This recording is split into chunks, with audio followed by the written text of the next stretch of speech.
Bonjour, voici vos prévisions météo du 6 décembre 2050. On a reçu énormément d'eau durant les dernières semaines avec des orages qui ont été de passage dans le sud du Québec et le sud de l'Ontario. Et là, c'est changement du tout au tout. On a des conditions ensoleillées, évidemment, mais surtout cette douceur estivale qui persiste, d'ailleurs qui persiste en automne. Et ça, c'est une tendance qu'on remarque déjà depuis quelques années. Il faut savoir une chose, c'est que c'est vraiment particulier, c'est que les températures qu'on connaît en ce moment sont des températures qu'on a connues, en fait, en octobre au début des années 2000. Et d'ailleurs, vous allez le constater parce que je vais vous montrer ce que ça va donner au cours des prochaines heures. Alors, Québec, 13 degrés, Montréal, on parle d'une quinzaine. À surveiller, c'est surtout Toronto, 19 degrés. Ça, c'est un record qu'on pourrait battre aujourd'hui, un record qui date de 2031 où le thermomètre avait atteint 17 degrés. Il faut comprendre une chose, c'est que d'ici la fin du siècle, les températures vont augmenter d'au moins 3 degrés supplémentaires si les gaz à effet de serre continuent d'augmenter. Je vous rappelle que dans 3 semaines, qu'est-ce qu'on a? Eh bien, c'est Noël. Je sais que plusieurs d'entre vous souhaitent un Noël blanc, mais je peux vous confirmer qu'à ce rythme-là, dans le sud du Québec ou le sud de l'Ontario, encore une fois cette année, on risque d'avoir un Noël vert.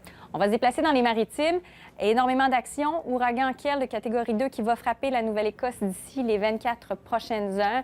Et les gens d'Halifax sont particulièrement craintifs à l'approche de cette 11e tempête, ce 11e ouragan. Pourquoi? Parce que leur péninsule ressemble beaucoup à celle de la Floride et les gens d'Halifax ont, entre autres, en tête Maria, un intense ouragan qui a détruit une partie de Miami il y a de ça 4 ans et ça a causé la mort de plus de 3000 personnes. Et d'ailleurs, il faudrait penser à repousser la date de la fin de la saison des ouragans.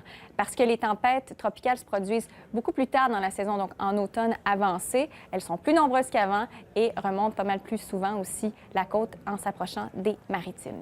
On va se rendre maintenant du côté du Pacifique où on attend de la pluie et du temps frais. Il y aura des vents aussi qui vont sévir, donc ce sera une mer très, très agitée. Et ça, évidemment, ça n'aidera en rien la région de Vancouver qui a vraiment des problèmes d'inondation, qui a peine à les régler parce que ça touche d'ailleurs plusieurs secteurs.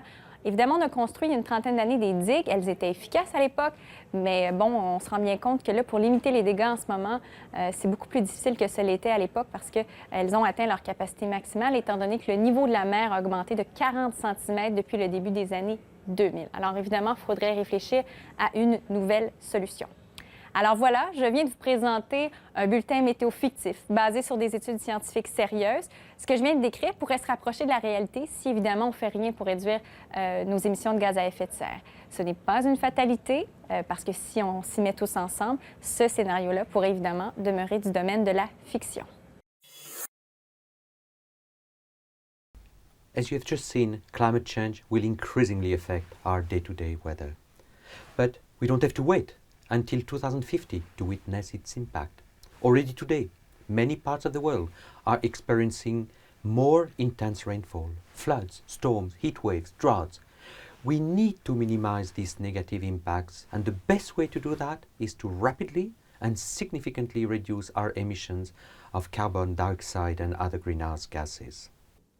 We have the power and the responsibility to create a better future for ourselves and for those to come. But we need action at least at 2 levels. We need a new, robust global climate change agreement, and we need local policy that points us toward green growth and action by investors, industry, cities, and regions. Then we can arrive at a stable, climate-neutral future. Let's work together to make our societies safer and more resilient. Please join me in taking action on climate change. Thank you.